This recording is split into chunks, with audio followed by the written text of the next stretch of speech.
Blood trickled down Marcus Washington's temple as the officer pressed his knee harder. 3 police officers surrounded him on the airport floor. Little did they know the man they were brutalizing was the director of the FBI's Civil Rights Division. Their careers were about to implode. Before we dive into this shocking story of racial injustice and its consequences, let me know where you're watching from. In the comments, hit that like button and subscribe to hear more stories of justice prevailing against all odds. Now let's see how this confrontation began and what led to these officers' biggest mistake of their careers. The crisp autumn morning greeted Marcus Washington as he stepped off his red-eye flight from Washington, D.C. into the bustling terminal of Westbrook International Airport in Chicago. Despite the early hour, the terminal hummed with activity as travelers rushed to make connections or reunite with loved ones. Marcus adjusted his navy blue tailored suit, a Tom Ford piece that normally commanded respect in the corridors of power. At 48 years old, Marcus carried himself with the quiet confidence of a man who had earned his position through decades of dedication to justice. His close-cropped hair showed distinguished touches of gray at the temples, and his dark brown eyes, though tired from the overnight flight, remained alert and observant. The leather briefcase he carried contained confidential documents for his meeting with Chicago's mayor later that day. As the director of the FBI's Civil Rights Division, Marcus was no stranger to traveling across the country, addressing racial bias in law enforcement. Chicago had recently experienced several high-profile incidents of police brutality against black citizens, drawing national attention and protests. The mayor had finally agreed to implement new training programs after months of pressure from community leaders and federal officials. Marcus had been personally selected to oversee the initial phases of this crucial reform. He paused near a bank of phones to call his wife Elaine, a pediatric surgeon whose own demanding schedule often mirrored his. "Just landed?" he said softly when she answered. "Flight was smooth enough, though I barely slept." Elaine's warm voice flowed through the phone, instantly easing the tension in his shoulders. "How's Zora doing with the college applications?" he asked, thinking of their 17-year-old daughter who was visiting universities that weekend. "She's nervous about the Harvard interview tomorrow, but she'll be brilliant as always," Elaine replied. Just like her father. Marcus smiled, pride swelling in his chest. "Tell her I'll call tonight before her prep session." As he ended the call and continued through the terminal, Marcus couldn't help but notice the security personnel tracking his movements. Despite his expensive suit-polished shoes and professional demeanor, their eyes followed him with suspicion. It was a familiar sensation, one that even his prestigious title couldn't shield him from. The weight of being black in America never lightened, regardless of achievements or position. Marcus had learned long ago to ignore such stares. He continued walking steadily, maintaining his dignified demeanor while mentally reviewing his upcoming presentation to the mayor. The training program he'd developed had already shown promising results in Detroit and Atlanta, significantly reducing incidents of racial profiling and excessive force. Chicago would be more challenging given the entrenched culture within its police department, but Marcus was determined to make a difference. The morning crowd thickened as he approached the main concourse. Business travelers clutched coffee cups while families corralled excited children. Airport employees directed the flow of humanity with practiced efficiency. Marcus checked his phone for the confirmation from his rideshare driver. The app showed the driver was still 15 minutes away due to morning traffic. He positioned himself near the designated pickup area, placing his briefcase beside his polished Oxfords. The atmosphere shifted suddenly when a young white woman nearby began frantically searching through her belongings. "My bag!" she exclaimed loudly, her voice cutting through the ambient noise. "Someone took my bag." Her distress immediately caught the attention of 2 nearby security officers who rushed to her assistance. "What did it look like, ma'am?" one asked, already scanning the area with narrowed eyes. "It's a small black duffel with a red tag, she explained, visibly upset. "It has all my jewelry in it." The security officer immediately reached for his radio, his gaze already settling on Marcus, who stood alone nearby. "Possible theft at Terminal B rideshare pickup," he reported. "Suspect is a black male in a blue suit." Marcus, absorbed in reviewing his presentation notes on his phone, remained unaware that he had just been designated as a criminal. He didn't notice the 3 police officers who were already approaching from different directions, their hands hovering near their weapons. The morning light streamed through the large terminal windows, casting long shadows as the officers converged on their target, about to make a catastrophic mistake that would forever change their lives and potentially transform policing in Chicago. "Don't move hands where we can see them." The command came sharp and sudden from behind Marcus. He looked up from his phone, momentarily confused, to find 3 police officers approaching him aggressively. Officer Blake Thompson, a stocky white man with a crew cut and 7 years on the force, took the lead position. Flanking him were Officer Michael Riley, younger and visibly tense, with his hand already resting on his holstered weapon, and Sergeant James Donovan, an older officer with cold blue eyes and a reputation in the department for keeping troublemakers in line. "Excuse me," Marcus responded, his voice measured and calm despite his surprise. "Is there a problem, officers?" "Put the phone down slowly and keep your hands visible," Sergeant Donovan ordered, ignoring Marcus's question. His tone carried an edge of preemptive anger, as though Marcus had already done something to offend him. Marcus complied carefully, setting his phone on top of his briefcase. "May I ask what this is about?" he inquired, maintaining his composure. "A theft was reported," Officer Thompson stated flatly. "Black duffel bag with valuables. Witness reported seeing someone matching your description." Marcus shook his head slightly. "I haven't taken anyone's bag. I just arrived on a flight from Washington, and I'm waiting for my rideshare. This is clearly a misunderstanding." Officer Riley scoffed. "Yeah, we hear that a lot. Turn around and place your hands against the wall." Marcus stood his ground, his expression serious but not confrontational. "Officers, I believe there's been a mistake. I'm Marcus Washington, Director of the FBI's Civil Rights Division. If you'll allow me to show you my credentials." He's not complying. Sergeant Donovan cut in, speaking to his colleagues as though Marcus weren't present. "And now he's claiming to be FBI. That's a federal offense, impersonating an agent." "I'm not impersonating anyone," Marcus stated firmly. "If you'll just allow me to reach into my jacket pocket, I can show you my identification." As Marcus began to move his hand toward his inner pocket, Officer Thompson stepped forward quickly. "He's reaching. Don't move." The officer's hand went to his weapon. By now, travelers had begun to notice the confrontation. Several stopped to watch, and a few pulled out phones to record the interaction. Marcus froze, acutely aware of how quickly situations like this could turn deadly.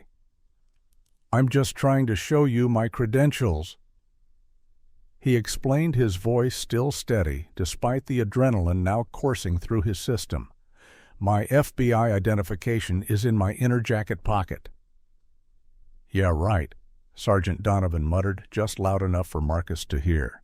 "Another brother who thinks he's special. Probably got that suit from a Goodwill bin." The racial undertone wasn't subtle. Marcus took a deep breath, recognizing the dangerous territory he was in. "Officers, I'm going to move very slowly and retrieve my ID. I am not resisting you, but I am also not a thief. This is a serious misunderstanding that we can clear up quickly." "Shut up and turn around," Officer Thompson demanded, his patience visibly thinning. "Last warning before we make you comply." The crowd of onlookers had grown. Marcus could see at least 5 people recording now, their phones pointed directly at the confrontation. He made a swift calculation about his options, considering both his safety and his dignity. "I will comply with your instructions," Marcus stated clearly, knowing the cameras were recording, "but I want it on record that I am Marcus Washington, Director of the FBI Civil Rights Division. I have committed no crime, and this detention is unlawful." "That's it," Sergeant Donovan growled, stepping forward. "Hands behind your back, now." Marcus turned slowly, maintaining his composure, but refusing to press his face against the wall as instructed. He placed his hands behind his back, determined to maintain as much dignity as possible in this humiliating situation. As the officers moved to handcuff him, Officer Riley grabbed Marcus's briefcase. "Let's see what we've got in here." He began rifling through the contents without permission, pulling out confidential FBI documents. "Officer, that briefcase contains classified federal documents." Marcus warned, his voice gaining an edge for the first time. "You do not have permission or clearance to examine those materials." "Oh, look at these fancy papers," Officer Riley mocked, flipping through the documents carelessly. "Got yourself some official-looking stuff here. Nice forgeries." Marcus felt his temple pulse with controlled anger. "Those are authentic federal documents. You are interfering with FBI business and violating multiple protocols by handling those materials." Sergeant Donovan grabbed Marcus's shoulder roughly. "You don't give the orders here. We do." Without warning, he forced Marcus downward, shoving him face first toward the floor. Marcus resisted the momentum just enough to avoid smashing his face into the tile, but the force of the movement caused his temple to strike the edge of a nearby bench. Sharp pain bloomed at his temple, and he felt the warm trickle of blood almost immediately. The crowd gasped collectively. Someone shouted, "That's unnecessary. He wasn't fighting back. Stay back." Officer Thompson warned the onlookers, his hand now fully on his weapon. "Police business." As Marcus felt the blood running down the side of his face, he made eye contact with a young black woman in airport uniform who was watching with wide, horrified eyes. In that moment of connection, Marcus saw recognition dawn on her face. She knew exactly who he was, and her expression transformed from shock to determination. While the officers continued their power display, forcing Marcus fully to the ground, now the employee slipped away, phone in hand. Despite the humiliation and pain, Marcus felt a glimmer of hope. Someone had recognized him. Someone knew this was wrong. He would endure whatever came next, documenting every violation of protocol and every abuse of power. These officers had no idea what they had just set in motion, or how this morning would change not just their careers, but potentially the entire Chicago Police Department. Forced to sit handcuffed on the cold airport floor, Marcus Washington felt the eyes of hundreds of travelers upon him. Blood continued to trickle slowly from his temple, wound a visceral reminder of the violence that had just occurred. Despite the physical discomfort, it was the public humiliation that cut deepest. Here he was, the director of the FBI Civil Rights Division, being treated like a common criminal without cause or due process. The irony wasn't lost on him that he had flown to Chicago specifically to address this exact type of racial profiling. Officer Blake Thompson stood over him, radiating unearned authority, while Officer Michael Riley continued ransacking Marcus's briefcase. Sergeant James Donovan paced nearby, occasionally glancing at the growing crowd with evident annoyance. "Look at these," Riley said, pulling out Marcus's FBI credentials and badge. "Pretty good fakes. Guy went all out." Marcus maintained his composure, though internally his anger burned hot. "Those aren't fake. Call the FBI field office in Chicago and verify my identity. Ask for Deputy Director Wallace." Sergeant Donovan laughed dismissively. "Sure thing, Director. We'll get right on that after we process you downtown." Marcus closed his eyes briefly, remembering his father's words from 30 years ago. He'd been just 18, about to leave for college, when his father sat him down for the talk all black parents eventually have with their children. "Son, one day a police officer will stop you for no reason except the color of your skin," his father had said, his voice heavy with the weight of generational experience. "When that happens, your only job is to survive the encounter. Keep your dignity in your heart if you must, but stay alive. Justice can come later." Now, decades later, and despite his prestigious position, Marcus found himself living his father's prophecy. The young white woman who had reported her bag missing approached the officers looking confused. "Officers, I don't think that's the person. I found my bag at the coffee shop where I left it." Officer Thompson barely acknowledged her. "Ma'am, please step back. We're handling this situation." "But my bag wasn't stolen," she insisted. "This is a mistake." "We'll sort it out." Officer Riley dismissed her, turning back to Marcus. "We've still got probable cause. He was acting suspicious." Marcus noted the quick pivot from theft accusation to the vague, suspicious behaviors charge that had justified countless unlawful detentions of Black Americans.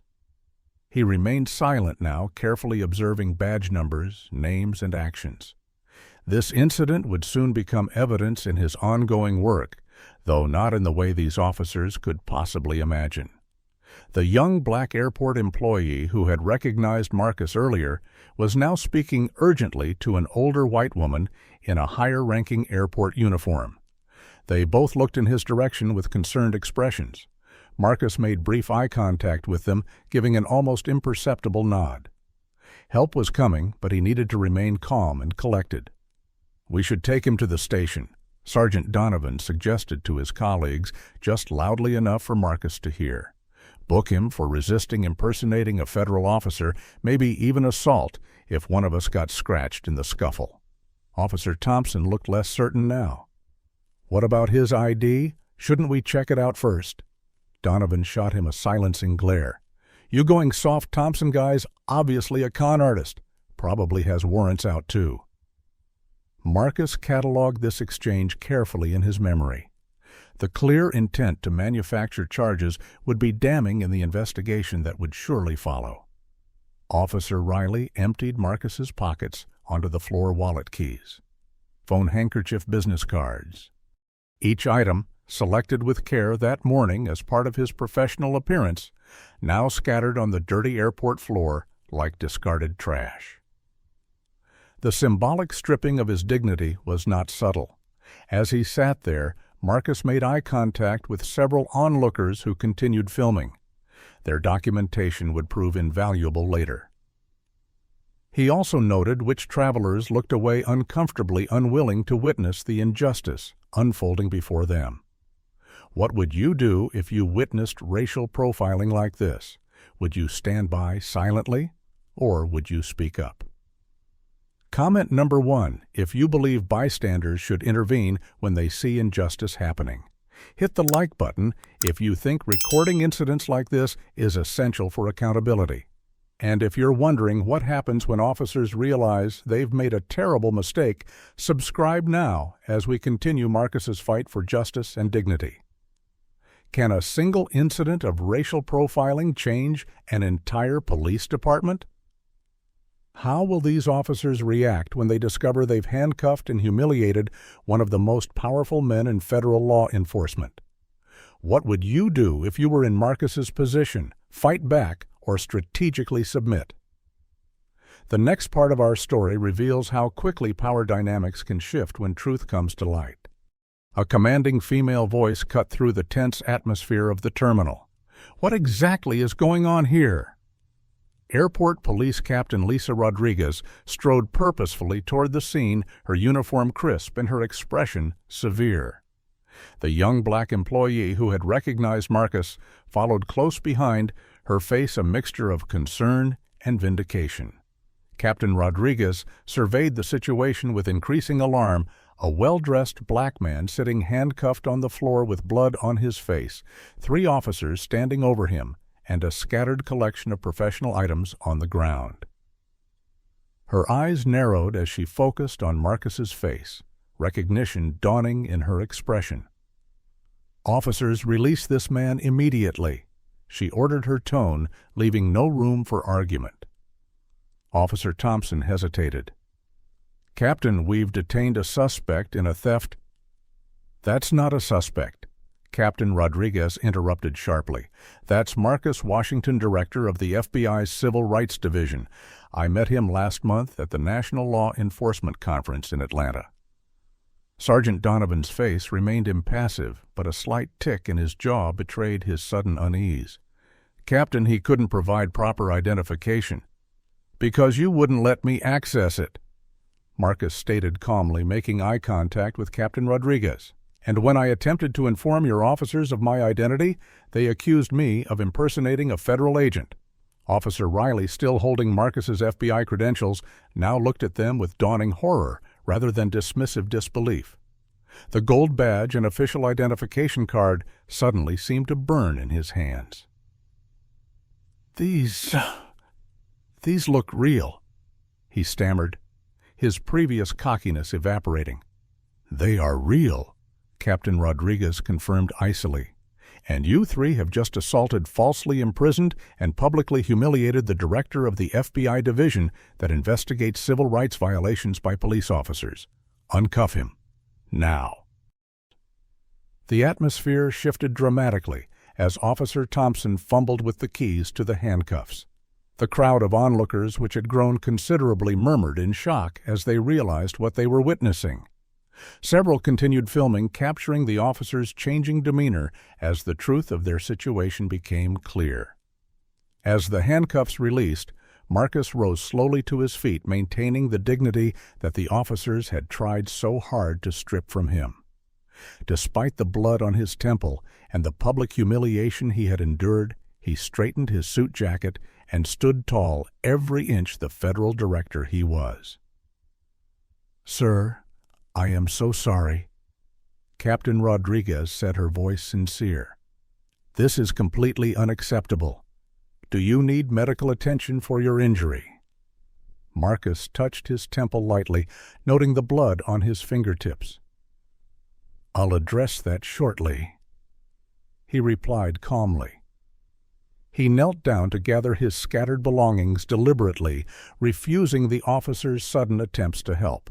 The symbolism was clear to everyone watching. He would restore his own dignity. He needed no assistance from those who had violated it. Officer Thompson's face had gone pale. "Sir, there was a misunderstanding. Was it?" Marcus asked quietly, his voice carrying surprising power despite its low volume. "Or was it an assumption based on the color of my skin?" He tucked his credentials back into his jacket pocket and retrieved his phone, immediately dialing a number. "Deputy Director Wallace," he said when the call connected. "James, it's Marcus. I've been unlawfully detained at Westbrook International Airport by Chicago PD officers. I'll need a full team here to document the incident and collect statements from witnesses." He paused, listening. "Yes, I'm physically fine. Minor injury. But I want this handled at the highest level." The officers exchanged panicked glances as they realized the machinery of federal investigation was already being set in motion. Director Washington. Sergeant Donovan started his previous contempt replaced with transparent desperation. "This was clearly a misunderstanding. The report we received—" "I'm not interested in your explanation at this moment, Sergeant." Marcus cut him off, his tone professional but glacial. "I will be addressing this incident through proper channels." He turned to Captain Rodriguez. "Captain, I'd appreciate your assistance in securing the airport security footage of this entire interaction." "Of course, sir," she responded immediately. "I'll have it preserved and copied for you right away." Marcus noticed that social media was already exploding with the incident. As he glanced at his phone, he saw notifications popping up from major news networks.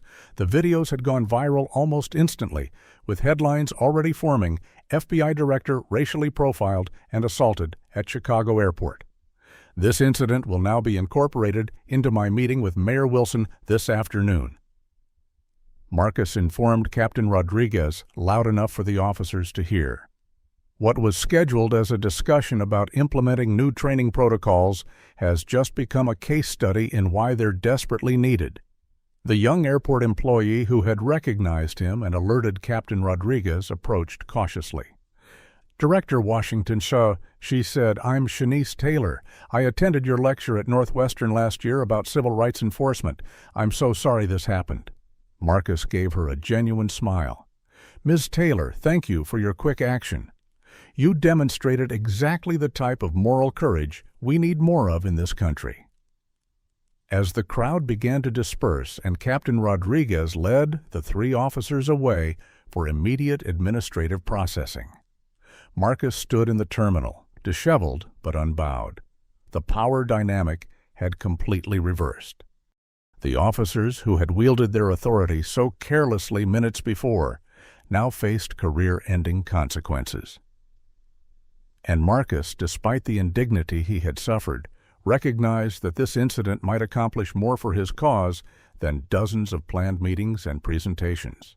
Sometimes change required a catalyst, and he had just unwillingly become one. His temple throbbed as he finally accepted the offer of first aid, but his resolve had never been stronger. This wasn't just about his personal experience anymore. It was about transforming a broken system that judged Americans by the color of their skin rather than the content of their character. 16 hours after the incident, Marcus sat alone in his suite at the Lakefront Hotel, meticulously documenting every detail of the morning's events while they remained fresh in his mind. The cut on his temple had been cleaned and butterfly bandaged by a paramedic, but a dull headache persisted behind his eyes.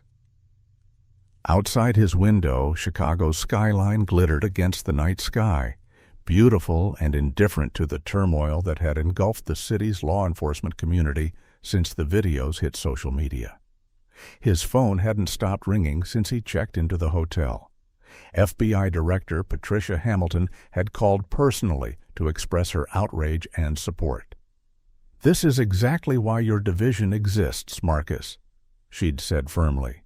"Use every resource at your disposal, full backing from the top."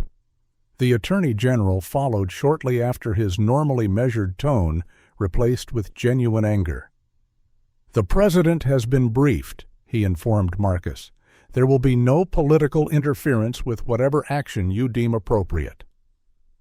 Marcus had received these assurances with quiet appreciation, but also with the weariness of a black man who had seen promises of accountability evaporate too many times before. The incident had exploded across media platforms with unprecedented speed. Justice for Marcus and Hashishashdar, Westbrook Airport. Racism were trending nationally. Every major news outlet had run the story, most leading with some variation of FBI Civil Rights Director racially profiled and assaulted by Chicago police. The viral videos captured the entire humiliating episode in high definition. Marcus being forced to the ground bleeding from his temple, sitting handcuffed on the airport floor, while officers mockingly dismissed his identity, and finally, the dramatic moment when Captain Rodriguez arrived, and the officers realized their catastrophic error. Marcus's methodical documentation was interrupted by a gentle knock at his door. He opened it to find Elaine and their daughter Zora both having flown in immediately after hearing the news. Elaine's eyes filled with tears as she saw the bandage on his temple. "I'm okay," he assured her as she embraced him tightly. "Truly." 17-year-old Zora, normally bubbling with teenage energy, stood silently observing her father with solemn eyes that suddenly seemed much older. "Dad," she finally said, her voice thick with emotion, "the whole world saw what they did to you." The simple truth of her statement hit Marcus harder than the actual incident had. His private humiliation had become a public spectacle viewed millions of times across the globe. While he had spent his career fighting for others who experienced similar treatment, the personal violation felt different, more visceral. "They picked the wrong person to profile today," he told his daughter, attempting a smile. "Now we use this to make real change." A press conference hastily organized by the Chicago Police Department played on the hotel room television. Police Commissioner Harold Harrison stood awkwardly at a podium, sweating under the harsh lights, as he announced that Officers Thompson and Riley, along with Sergeant Donovan, had been placed on immediate administrative leave pending a full investigation. "The Chicago Police Department does not condone racial profiling or excessive force," he stated, his discomfort evident. "We are cooperating fully with federal authorities to determine exactly what transpired this morning at Westbrook International Airport." Marcus watched silently, noting the careful language that avoided any actual admission of wrongdoing. Elaine squeezed his hand. "Will you respond publicly?" she asked. Marcus nodded. "Tomorrow. My team is preparing a statement now. This isn't just about me, Elaine. It's about using this platform to highlight what happens to thousands of Black Americans who don't have FBI credentials." As his family settled into the suite, Marcus coordinated with his staff via video conference. His assistant director, Vanessa Chen, had assembled a response team that was already interviewing witnesses and collecting evidence. "We've secured the airport security footage," she reported. "It corroborates everything in the social media videos, plus it shows the officers specifically watching you from the moment you entered the terminal." Thomas Jenkins, Marcus's chief of staff, added, "The woman who reported the missing bag has come forward. Her name is Rebecca Winters. She states that her bag was never actually stolen. She had left it at a coffee shop and found it shortly after. She tried to tell the officers, but they ignored her." "And here's something interesting," Vanessa continued, her expression grim. "We've pulled Sergeant Donovan's record. He has 7 prior complaints of racial profiling and excessive force against Black civilians. All were dismissed without action." This information didn't surprise Marcus, but it strengthened his resolve. This wasn't an isolated incident or a few bad apples. It was symptomatic of systemic issues that allowed officers like Donovan to operate with impunity. His phone rang again. Mayor Wilson of Chicago calling to express his deep regret about the incident and to reschedule their meeting with heightened urgency. Marcus accepted the apology professionally, but made it clear that their discussion would now focus on immediate rather than gradual reforms. "What happened to me today happens to Black Chicagoans every day, Mr. Mayor," he stated firmly. "The only difference is that I have the authority to demand accountability." As the evening progressed, Marcus recalled similar experiences throughout his life. Being followed in stores as a teenager, pulled over repeatedly as a young law student for routine checks, questioned aggressively when showing up for FBI training as a new recruit. Each incident had strengthened his commitment to civil rights work, but today's public humiliation had transformed his professional mission into something more personal and urgent. In the privacy of their suite, with Zora finally asleep in the adjoining room, Elaine held her husband close. "I've spent our entire marriage worrying about this exact scenario," she whispered. "Every time you leave the house, I wonder if some officer will see your skin instead of your badge." Marcus rested his forehead gently against hers. "For too many families, these encounters end tragically," he replied softly. "I'm going to use this platform to make sure more of them end with accountability instead." Outside their window, the lights of Chicago continued to shine as news of the airport incident rippled through the city and across the nation. Something fundamental had shifted today, not just for Marcus Washington and the 3 officers who had detained him, but potentially for policing culture in America. The stage was set for either meaningful change or powerful resistance, and Marcus knew from experience that the forces protecting the status quo would not yield easily to reform. As he finally drifted toward sleep, Marcus's last thought was of the young airport employee, Shanice Taylor, who had recognized him and taken action. It was a reminder that change always required both power and courage, authority, and moral conviction working in tandem. Tomorrow would bring new challenges, but also new opportunities to transform a broken system. The official statement from the Chicago Police Union hit social media at 6:30 in the morning, carefully timed to make the morning news cycle. Marcus read it on his tablet while sipping coffee in his hotel suite, unsurprised by its defensive tone. "While we regret the misunderstanding involving Director Washington, we stand firmly behind our officers who followed established protocols for responding to a reported theft. Law enforcement officers must make split-second decisions based on available information. We ask the public to reserve judgment until all facts are known." Elaine looked over his shoulder and frowned. "Misunderstanding. They assaulted a federal officer on camera." Marcus nodded grimly. "And so the pushback begins." He had expected resistance, but the swiftness and coordination suggested this would be no ordinary damage control operation.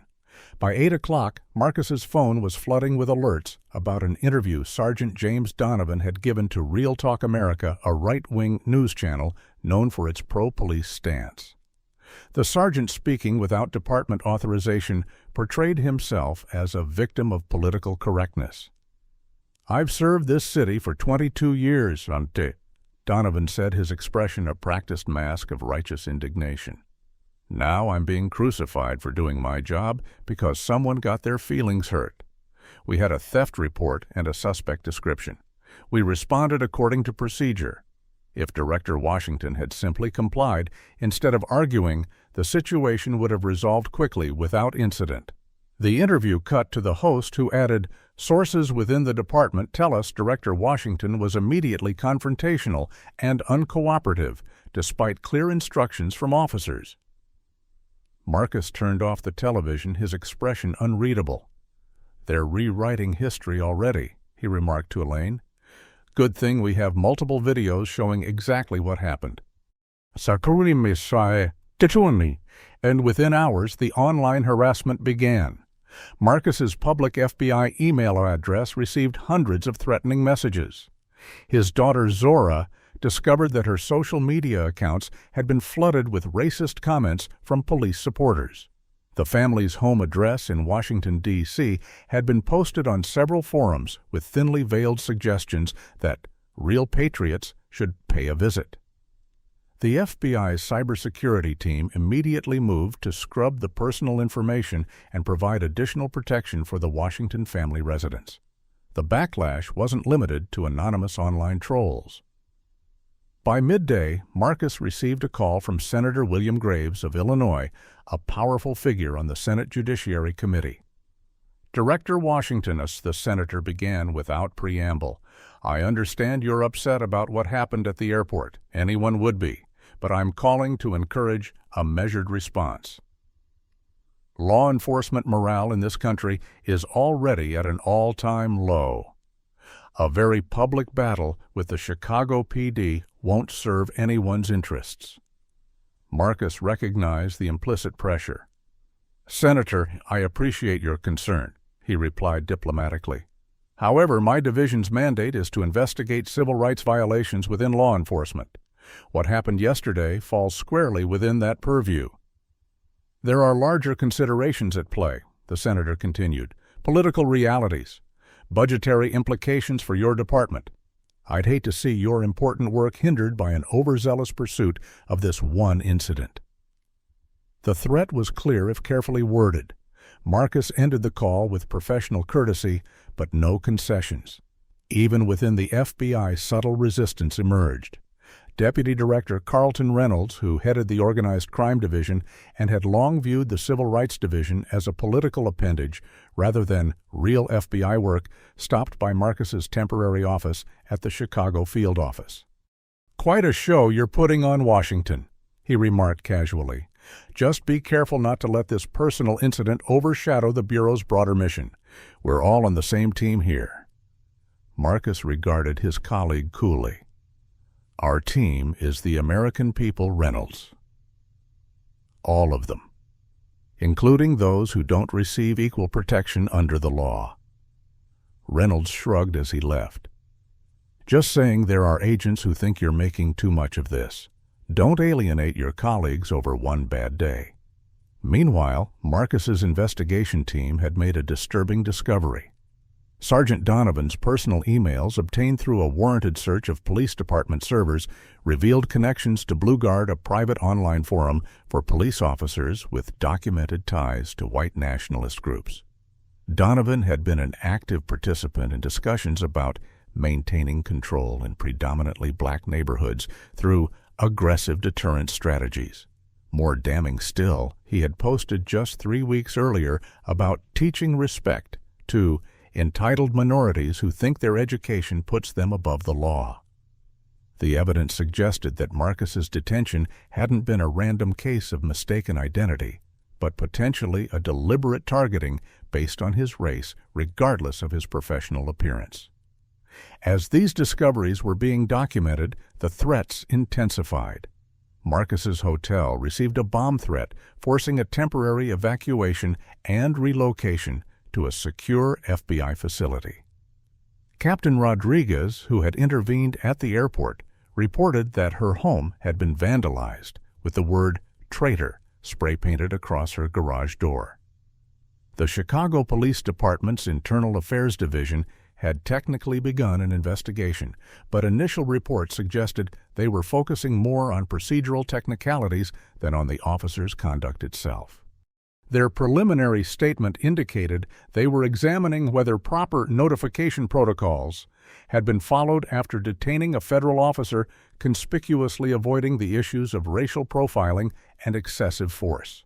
By evening, the Chicago Police Department offered Marcus a settlement, a public apology, immediate termination of Sergeant Donovan, but no action against the other officers and a financial compensation package, all contingent upon signing a non-disclosure agreement that would prevent him from discussing the incident publicly. Marcus declined without hesitation. "This isn't about money or personal vindication," he told his team. "It's about structural change." Later that night, Marcus received an unexpected call. "Director Washington, this is Officer Blake Thompson. I need to talk to you, not as a cop, but as a human being who can't sleep at night anymore." The young officer's voice sounded strained. "What happened at the airport was wrong. Donovan has been doing this for years. He trains us to target certain people. Says it's just good policing, but—" Thompson paused. "I have documentation, text messages, training materials, and I'm willing to testify." As Thompson shared details about Sergeant Donovan's systematic approach to racial profiling, Marcus realized they had just gained a crucial inside witness. The resistance was strong, but cracks were beginning to appear in the blue wall of silence. Do you believe the blue wall of silence protects officers who abuse their power? Comment number 1 if you think more officers should speak out against misconduct within their departments. Hit like if you believe body cameras should be mandatory for all police interactions. As Marcus gathers evidence against a system designed to protect its own, what would you risk to stand up for justice? Would you sacrifice your career like Officer Thompson, your safety like Captain Rodriguez? What comes next will test the limits of institutional power and personal courage. Subscribe now to see how Marcus uses his authority to break through the resistance and create lasting change. How far will the Chicago Police Department go to protect their own? Will Officer Thompson's testimony be enough to overcome a system built to resist accountability? Keep watching to find out. 48 hours after the airport incident, Marcus Washington transformed the 23rd floor of the FBI's Chicago field office into a command center for what was now officially designated Operation Clear Sight. 20 elite agents from the Civil Rights Division had flown in from across the country, transforming the space into a hive of focused activity. Evidence boards covered the walls, screens displayed surveillance footage, and analysts compiled profiles on every officer involved in the incident. "We approach this like any major civil rights investigation," Marcus instructed his team during their first briefing. "Methodical, thorough, and by the book. They'll be looking for any procedural mistake to discredit our findings, so we give them none." Vanessa Chen, his assistant director, nodded in agreement. "We've secured all airport security footage from every angle. The complete timeline has been established from the moment Director Washington entered the terminal until he left in the FBI transport." Thomas Jenkins added, "We've identified 32 civilian witnesses and have begun formal interviews. 17 provided video footage from various angles. The compilation gives us an uninterrupted view of the entire incident." Marcus surveyed the operation with quiet satisfaction. The machinery of federal investigation was now fully engaged, its resources and authority brought to bear on a case that might otherwise have been buried beneath layers of bureaucratic obstruction. Officer Blake Thompson arrived for his formal interview that afternoon, visibly nervous but resolute. After being sworn in and advised of his rights, he provided testimony that proved more valuable than Marcus had anticipated. Sergeant Donovan runs what he calls tactical training sessions for officers in his unit. Thompson explained, his voice steady despite his obvious discomfort. These aren't official trainings. They happen after hours at his lake house. He teaches what he calls proactive policing, but it's really just racial profiling with extra steps. Thompson provided text messages, photographs, and handwritten notes from these sessions. He has a system for targeting black men in professional attire. Says they're the ones most likely to be carrying drugs or laundering money because they don't fit the profile and won't get searched as often. When asked if he had participated in these practices, Thompson answered honestly, "Yes, sir, I did. I was wrong, and I'm prepared to accept whatever consequences come with that admission, but I can't be part of it anymore, not after what I saw at the airport." The investigation expanded rapidly as more evidence emerged. Airport surveillance revealed that Donovan and his officers had been watching Marcus from the moment he deplaned, long before any theft was reported. Rebecca Winters, the woman who had reported her bag missing, gave a sworn statement that further implicated the officers. "I found my bag right away at the coffee shop where I'd left it," she confirmed. When I told the officers, the older one, Sergeant Donovan, said they still needed to check out a suspicious individual and suggested I should just go with it, because they were handling a situation. He practically told me to keep quiet about finding my bag.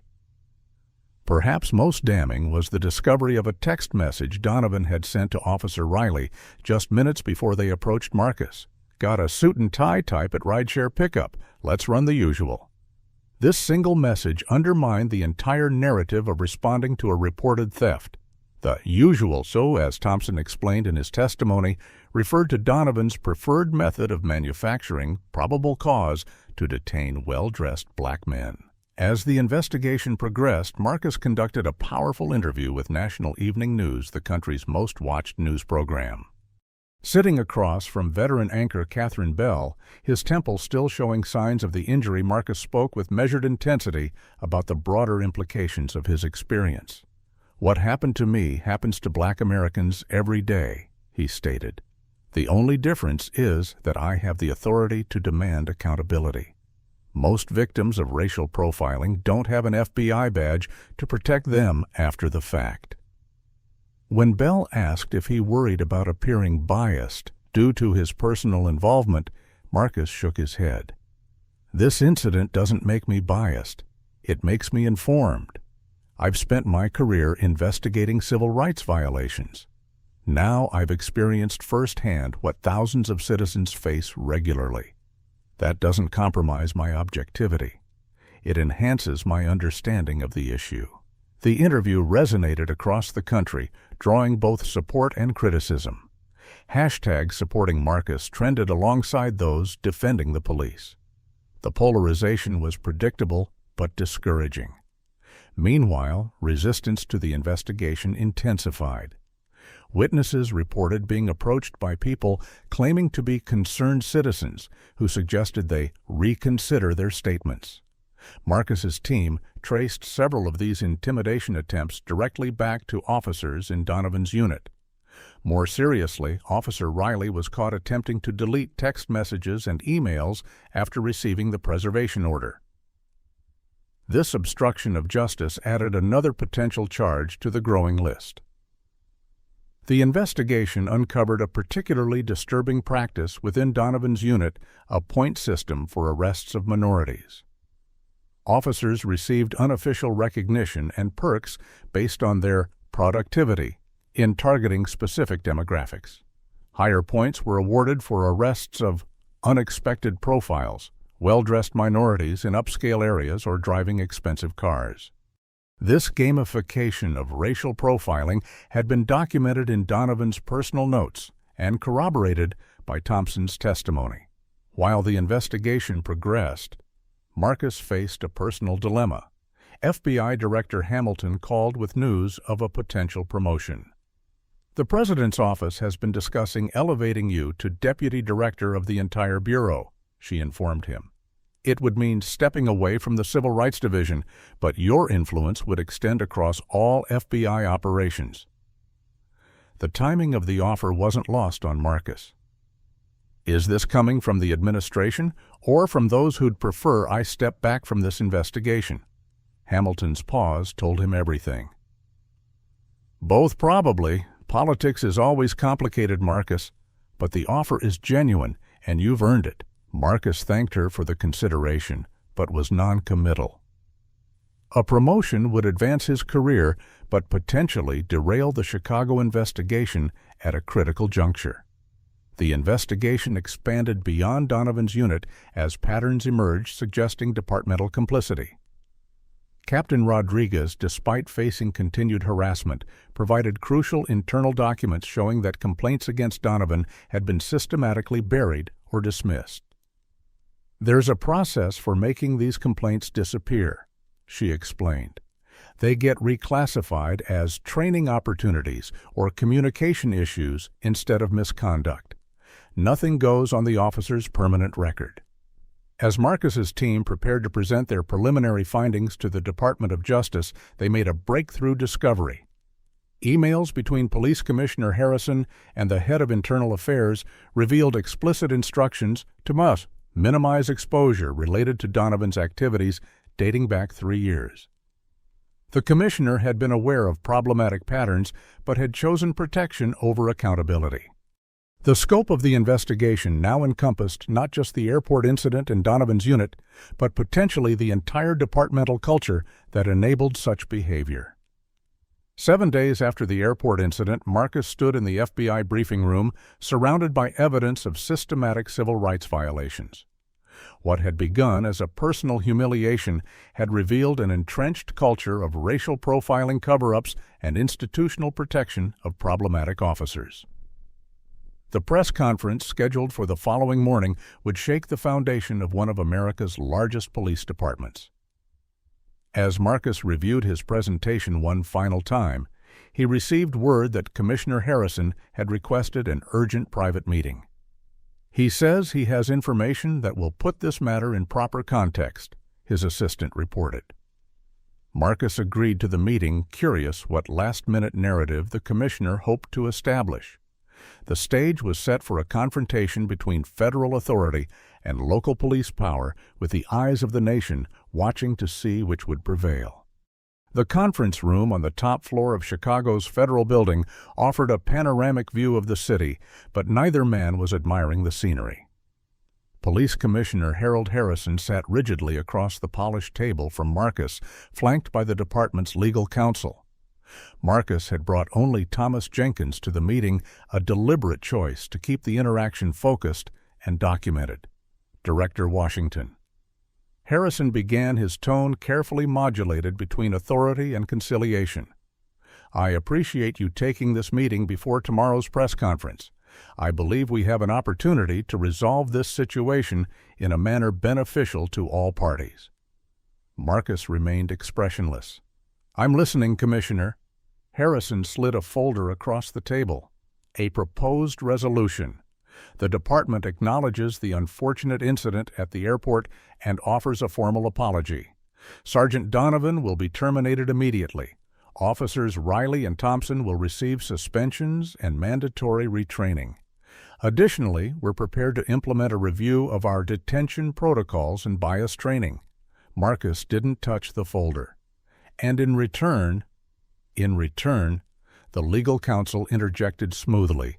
The FBI would conclude its investigation with these agreed-upon reforms, acknowledging the department's proactive response without the need for further federal intervention. Marcus leaned forward slightly. Commissioner, your proposal addresses the symptoms but ignores the disease. Our investigation has uncovered systematic civil rights violations extending far beyond 3 officers or 1 incident. This isn't about negotiating a settlement. It's about fundamental transformation of a broken culture. Harrison's carefully maintained composure cracked slightly. Director, be reasonable. You've made your point. The entire country has seen the video. Changes will be made.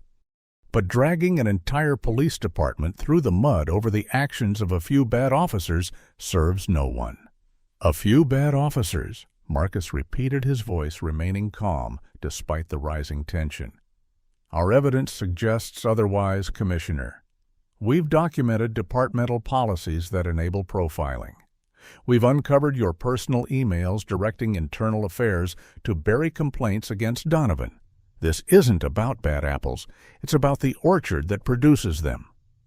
The commissioner's face flushed. "Those emails are being taken out of context, and I must question the objectivity of an investigation led by the very person involved in the incident. This has become a personal vendetta, not a professional inquiry." Marcus had anticipated this attack. "Every aspect of this investigation has been conducted according to established FBI protocols with oversight from the Department of Justice. My personal experience may have initiated the inquiry, but the evidence speaks for itself." The meeting ended without resolution, both men understanding that the battle lines were now clearly drawn. The following morning, a formal deposition was scheduled with Sergeant James Donovan and his attorney. Despite his lawyer's repeated attempts to limit questioning, Marcus methodically walked through the events at the airport, contrasting Donovan's claims with video evidence. "Sergeant, you stated that you approached me in response to a reported theft," Marcus noted calmly. "Yet airport surveillance shows you watching me for 17 minutes before any theft was reported. Can you explain this discrepancy?" Donovan shifted uncomfortably. "We were conducting routine security monitoring. And these text messages between you and Officer Riley discussing running the usual on a suit and tie type, what exactly does the usual refer to?" Donovan glanced at his lawyer. "That's police terminology for a standard verification check." "Interesting, Marcus replied, "because Officer Thompson has provided sworn testimony that the usual refers specifically to your procedure for targeting well-dressed black men for detention without probable cause." With each question, Marcus systematically dismantled Donovan's justifications, watching the sergeant's confident demeanor erode. When presented with evidence of the point system for minority arrests, Donovan's attorney attempted to halt the deposition, claiming harassment. Marcus continued undeterred. "Sergeant, did you or did you not tell younger officers that entitled minorities needed to be taught respect?" Donovan's face hardened. "You're taking that out of context." "Then please provide the context in which that statement would be appropriate from a police sergeant," Marcus countered. The psychological battle continued for hours, with Marcus maintaining methodical pressure, while Donovan's explanations became increasingly contradictory. By afternoon, the Chicago Police Union had filed an emergency motion to halt the FBI investigation, claiming procedural overreach and conflicts of interest. A judge denied the motion within hours, citing the substantial evidence already gathered. That evening, Marcus received an unexpected warning from a Justice Department contact. Political pressure is building to scale back the investigation. Powerful donors with connections to Chicago's police union are making calls to Washington. Meanwhile, Marcus's hotel room was broken into while he attended an evening briefing. Nothing was taken, but his case files had clearly been searched. The FBI immediately relocated him to a secure location and added additional security personnel. The personal cost of the investigation continued to mount. Zora called from school upset and frightened. "Dad, Jason Harrison is telling everyone you're trying to destroy his father's career. He cornered me after AP History and said your family would get what's coming to you." Marcus learned that Jason was Commissioner Harrison's son, attending the same prestigious prep school as Zora. The harassment had now reached his daughter directly, crossing a line that filled Marcus with cold anger.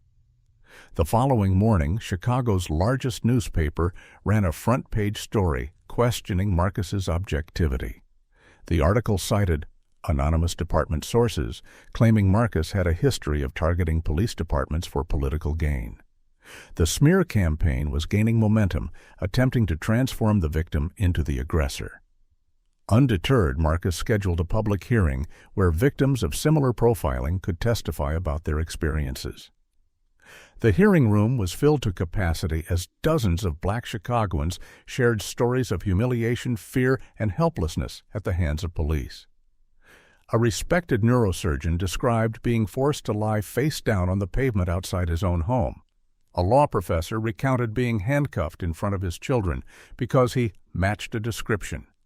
A retired military officer testified about being detained while picking up his granddaughter from school. The cumulative impact of these testimonies shifted the public narrative, making it impossible to dismiss Marcus's experience as an isolated incident. During Officer Thompson's testimony, police union lawyers launched aggressive cross-examination, attempting to portray him as a disgruntled employee with performance issues. Thompson remained steady even when they produced performance reviews suggesting he wasn't meeting standards. Those reviews began after I questioned Sergeant Donovan's targeting practices, Thompson explained. Before that, my evaluations were consistently positive. As the investigation intensified, Marcus received an unexpected message from Commissioner Harrison requesting another private meeting, this time without lawyers present. They met in a secure room at the Federal Building, just the two of them. Harrison looked like a man who hadn't slept in days. "Washington, I'll give you Donovan," he said without preamble. "Complete termination, no pension, full acknowledgement of wrongdoing.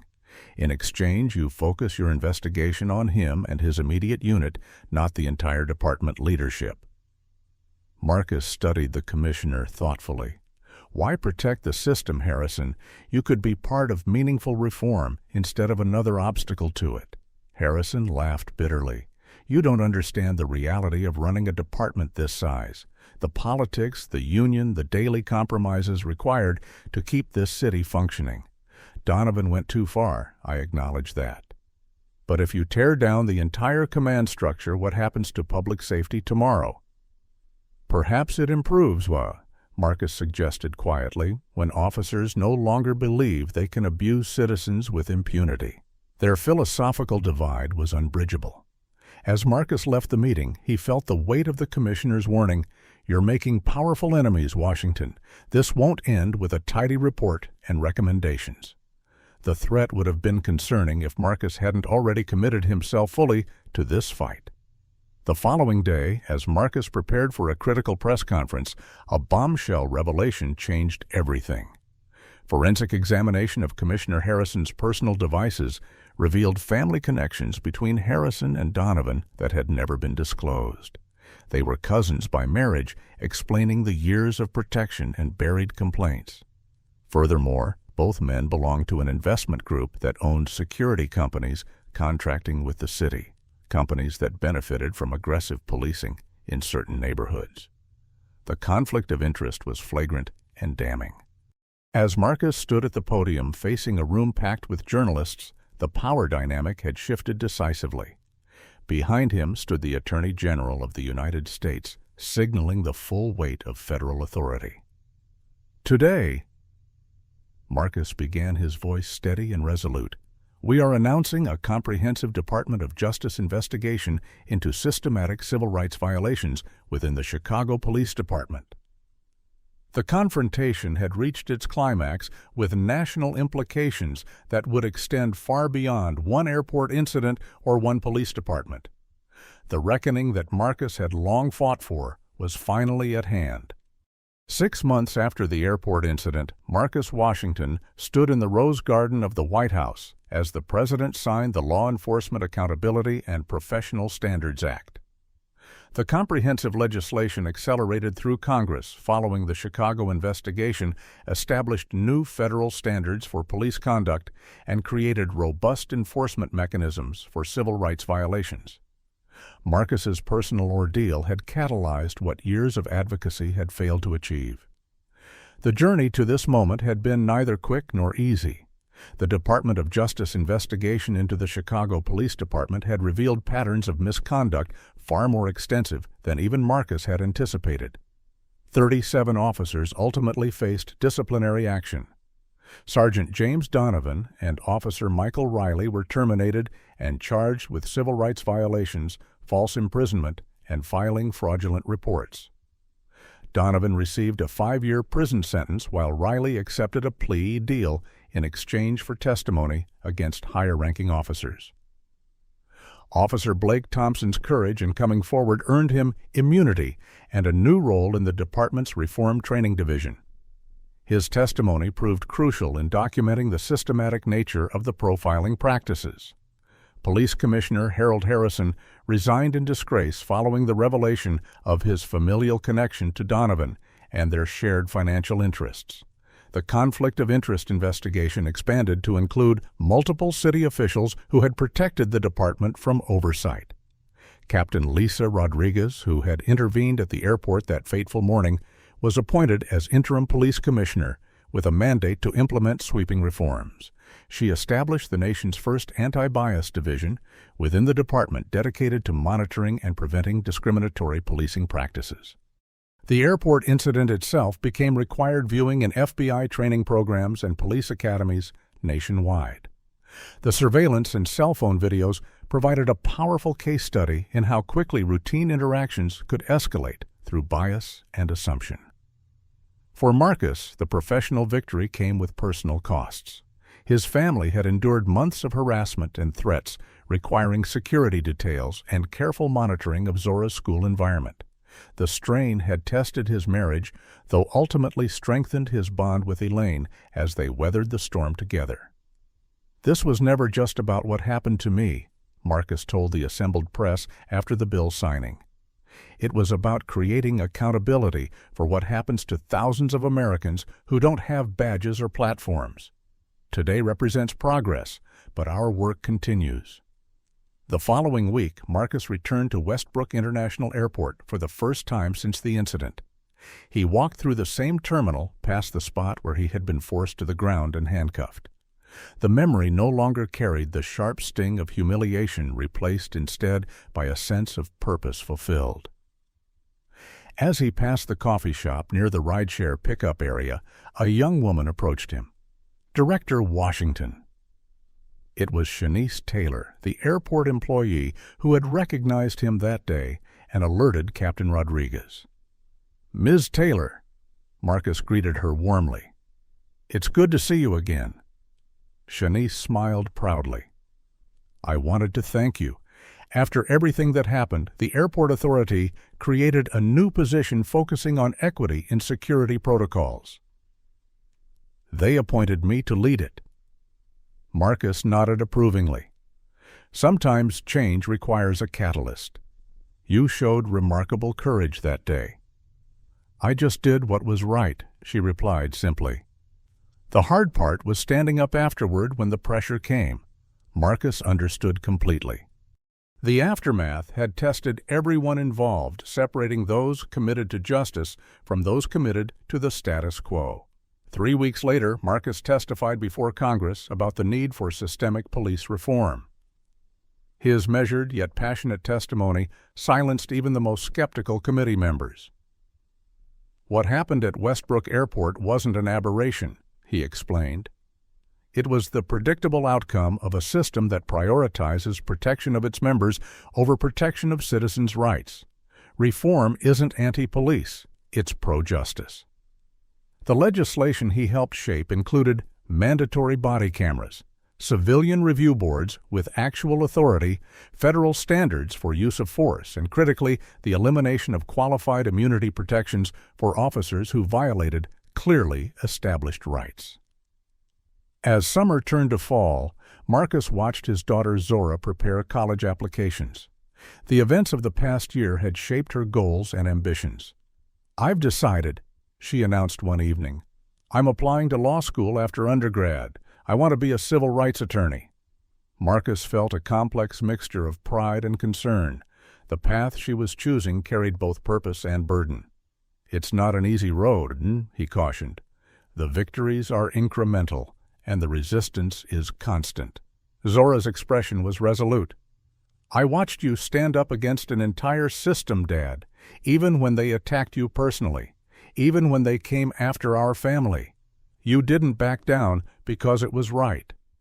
That's the example I'm following." Her words humbled him more than any professional accolade ever could. 1 year to the day after the airport incident, Marcus stood before a new class of FBI agents at Quantico. The diverse faces looking back at him represented the future of law enforcement, and he felt both responsibility and hope as he addressed them. "Your badge gives you authority," he told them, "but your actions determine whether you deserve the public's trust. The oath you take isn't to protect other officers or institutions, it's to uphold the Constitution and the rights it guarantees to every American, regardless of their appearance, background, or circumstance." After the lecture, a young black recruit approached him. "Sir, your experience changed how I view this career. I nearly walked away from the academy after seeing what happened to you. Then I saw how you used your position to create change instead of becoming bitter." Marcus placed a hand on the young man's shoulder. "The system changes when good people work from both outside and within. Remember that when you face the inevitable challenges ahead." As he left the academy that evening, Marcus reflected on the long arc of progress.